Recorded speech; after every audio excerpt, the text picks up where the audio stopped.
100 দিলে খুশি হবেন?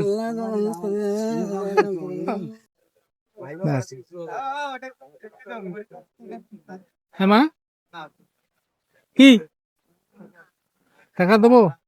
বসেন।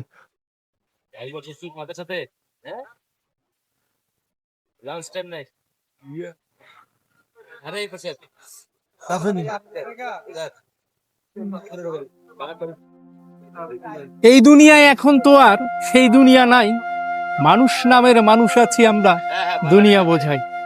আসলে এই পৃথিবীতে এমনও কিছু মানুষ আছে যাদের দুঃখ কষ্ট বেদনাকে যদি আপনি উপলব্ধি করতে চান, দেখতে চান, তাহলে তাদের সংস্পর্শে যান।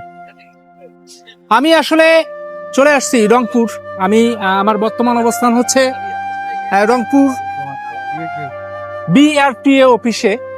এখানে আসলে ড্রাইভিং লাইসেন্সের জন্য আমার শুভাকাঙ্ক্ষী আমার বড় ছেলে যে আছে, আমার বড় ছেলের ড্রাইভিং লাইসেন্সের জন্য আসছি। তো এখানে এসে পরীক্ষা শেষে, পরীক্ষা এখনো কমপ্লিট হয়নি, বসে আছি বিআরটিএ যে মসজিদ আছে, মডেল মসজিদের এখানে বসে আছি। তো এই যে অসহায় মা আসছে। মা, আপনার কে কে আছে? একটা বেটি আছে। একটা বেটি, বেটা নাই? আপনি সারাদিন ভিক্ষা করে কয় টাকা পান? আজকে আসছেন। কে কে দিল? অনেক টাকা তো পাইছেন, দেখি টাকাগুলা। অনেক টাকায় পাইছেন মা, 100 টাকার নোট মেলাগুলো পাইছেন। আলহামদুলিল্লাহ, মাশাল্লাহ মাশাল্লাহ। তো সারাদিনে এভাবে আপনার ছেলে নাই, অন্য কেউ নেই, এটা দিয়ে কি করেন আপনি? ওষুধ খাই, ভাত খাই। ঔষধ খান, ভাত খান। ইনি জীবন বাঁচার তাগিদে সারাদিন মানুষের কাছে চেয়ে যে অর্থটুকু পান সেটা দিয়ে ঔষধ খেয়ে জীবন বাঁচার চেষ্টা করে। আর আমরা মানুষ, আমরা ইনকাম করে সম্পদের পাহাড় গড়ার চিন্তা ভাবনা করি, আমি এটা কিনবো সেটা কিনবো। আমি বারবার বলি, এই মানুষগুলোর কাছে গেলে না মানে আলাদা একটা ফিল চলে আসবে, যেটা আসলে সবার মধ্যে আসে না।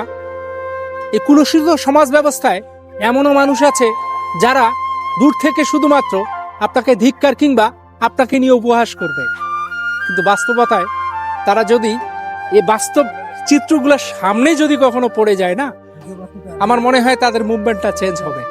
তোমা, আমি আপনাকে কি দিলে খুশি হবেন? টাকা দেবো? কয় টাকা দেবো?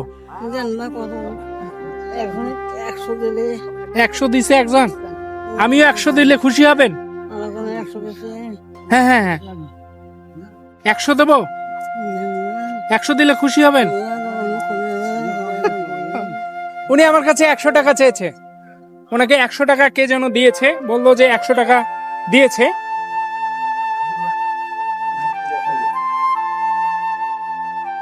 মা দাঁড়ান, একটু দাঁড়ান।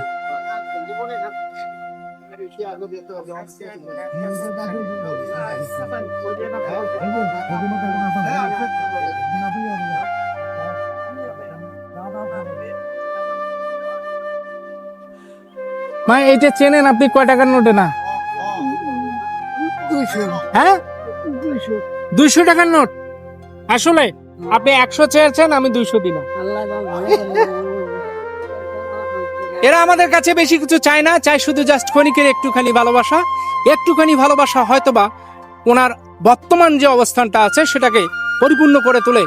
দুর্বিষহ দুঃখ বেদনা জড়িত এই মানুষগুলান আমাদের কাছে শুধুমাত্র ভালোবাসা চায়।